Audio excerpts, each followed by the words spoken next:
ሰላም እንደምን አላችሁ? ዛሬ እንግዲህ ለዴቭ ዳዊት ትልቅ ቀን ነው። ለኔም በጣም ትልቅ ቀን ነው። ለኦልሞስት ስንት ወር ነው የጠበቅነው? 3 ወር ሙሉ የጠበቅነው ስኮላርሺፕ አሁን እንግዲህ ደርሶ አድሚሽን ሌተር ተልኮልሃል፣ ተቀብለንሃል ብለውሃል። ምንድነው የሚሰማው ውስጥ? ማለት በቃል የሆነ መግለጽ ይከብደኛል። በጣም ደስ ብሎኛል። በጣም የደስታ ቀን ነው፣ የድል ቀን ነው። ሁላችሁም ጸጥ ብላችኋል። ለምን እንደሆነ አላውቅም። ስልካቸው ይዘዋል፣ አሁን እየቀረጹ ነው። በጣም ደስ ይላል።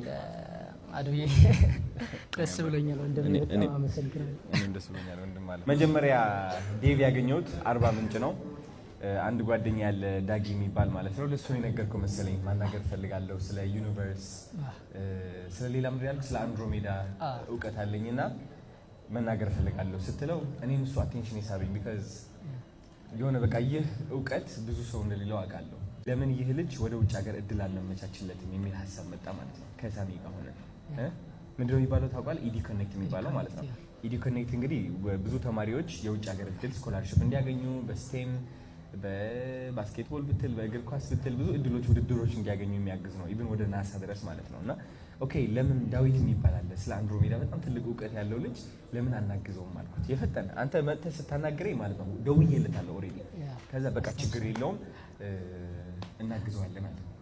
ከዛ በኋላ ወደ አዲስ አበባ ስንመጣ ፕሬዚደንቶቹ መጡ። ከፕሬዚደንቶቹ ጋር ሳገናኝ ደግሞ አላሳፈርከኝ ማለት በጣም ኮርቶት በደንብ አድርገህ ስለ ዩኒቨርስ ስለ ሁሉ ነገር ኤክስፕሌን ስታደርግለት ፕሬዚደንቱ በጣም አስቶኒሽድ ነበረ። እና በቃ እንደሚሳካል የዛኔ ነበር የገባኝ እኔ ማለት ነው። እና ከ3 ወር በኋላ ከ4 ወር በኋላ ተሳክቶ አድሚሽን ሌተሩ ተልኮለት እነሱ ናቸው እንደውም መቼ ነው የሚመጣው እያሉ እየጠየቁ ነው ያሉት።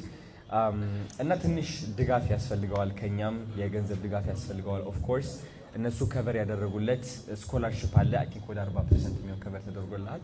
የተቀረው ደግሞ እኛንን አዋጥተን ወደ ካናዳ የምንልክህ ማለት ነው። ስፔሻሊ የኔ ስራ ይሆናል ይሄ ገንዘቡን ማሰባሰብ፣ አንተ ወደ ውጭ ሀገር እንድትሄድ። ትልቁ ከባዱ ነገር አልቋል ብዬ አስባለሁ። እና ይሄኛው ደግሞ የኢትዮጵያ ሕዝብ ልጃቸው ወደ ካናዳ ሄደው ትልቅ ትምህርት ተምሮ እነሱም እንድታስጠራቸው ስለሚፈልጉ ማገዛቸው አይቀርም። እና I'm so proud of you, congratulations። ከዚህ በላይ ደግሞ እዛ ገብተህ እንደምታኮራኝ እርግጠኛ ነኝ። አዱዬ